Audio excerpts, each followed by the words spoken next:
How to listen to Spotify while playing Roblox. Hello everyone, welcome back to our channel. So let's dive right in without wasting any time. Also make sure to watch this video till the end. Before starting the video, make sure to update Roblox to the latest version. Then first of all open up Spotify on a device. Then simply play your music. Then go back to the home screen. Now open up Roblox on a device. Now wait for some time. Then open up your game. Then tap on play.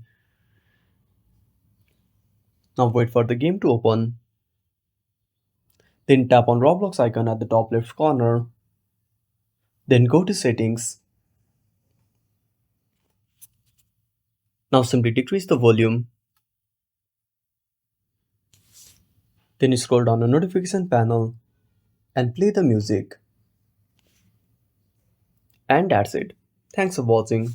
Make sure to subscribe our channel and hit the bell icon. See you in the next video.